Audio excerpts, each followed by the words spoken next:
apakah Anda tidak berpikir bahwa anak-anak PKI yang menurut pengakuannya ibu itu Dr. Ciptaning, itu Ripka Ciptaning, kalau nggak salah dia pernah bilang 20.000 anak PKI di dalam PDIP.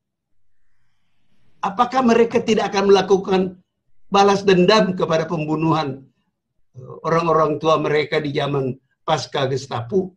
Seperti anak-anak mahasiswa PSI itu membalas dendam tanda petik kepada bagaimana Soekarno membubarkan Masyumi dan kekuatan-kekuatan Islam lain di Indonesia pada zaman itu.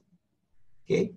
Jadi ini sesuatu bom waktu di dalam situ yang kita tidak tahu apakah akan meledak apa tidak. Meledak tidaknya tergantung kewaspadaan kita semua. Dalam rangka itu saya menganggap penting keputusan Jenderal Nurmantio memutar kembali film Gestapo itu. Karena memang orang nggak tahu. Saya ini mengajar di tentara sudah bertahun-tahun. Biasanya kalau break mereka tanya lagi pada saya. Ada kolonel, letnan kolonel, ada mayor. Bagaimana sih pasal ini? Sebenarnya Gestapo itu katanya Pak Harto terlibat. Ada yang tanya begitu. Seakan-akan sebenarnya Gestapo itu PKI tidak berbuat apa-apa, tapi itu pekerjaan tentara. Sama dengan pikiran mereka yang dikampanyekan Aidit tahun-tahun zaman demokrasi terpimpin, bahwa medium itu tidak ada.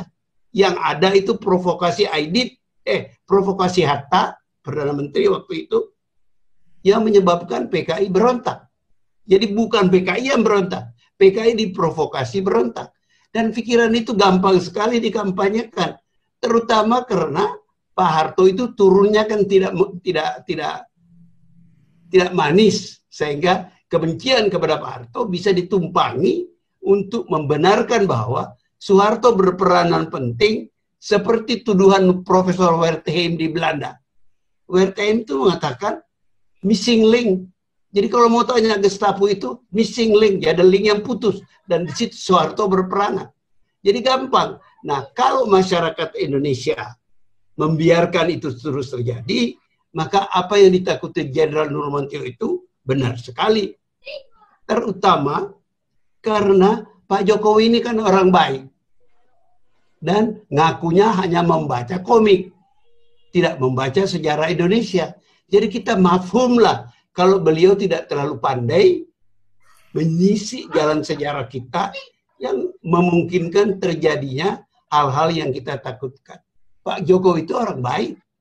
Tapi orang baik saja menjadi presiden Indonesia rasanya kok kurang cukup gitu. Kalau tidak tahu sejarah, maka dia bisa banyak melakukan kekeliruan. Kalau kekeliruan itu serius, kacau lagi negeri ini. Sudah bertahun-tahun kita mencoba memperbaiki, akan kacau lagi. Nah itu masalah. Jadi saya sangat cemas melihat keadaan Indonesia ini. Karena menurut saya, belum tentu orang di pemerintah sekarang ini mengerti persoalan. Ada orang yang bermain di belakangnya. Dalam rangka itulah, Saudara Harsubenau, Anda kutip saya tadi, bahwa PKI itu pandai menyusup. Dan sekarang mereka ada di situ. Seperti pengakuan Ibu Ripka Ciptaning. Ini bukan karangan saya. Ada bukunya dan banyak keterangannya. Saya pernah lihat wawancara beliau di TV, lupa TV mana. Beliau terang-terang mengatakan yang bertanggung jawab itu Gestapo itu TNI. Begitu. Dan ini dikampanyekan dengan bebas kepada orang yang kebanyakan tidak tahu sejarah. Persoalan Indonesia itu sebagian besar disebabkan kita tidak suka belajar sejarah. Kita tidak tahu apa yang terjadi di masa lalu.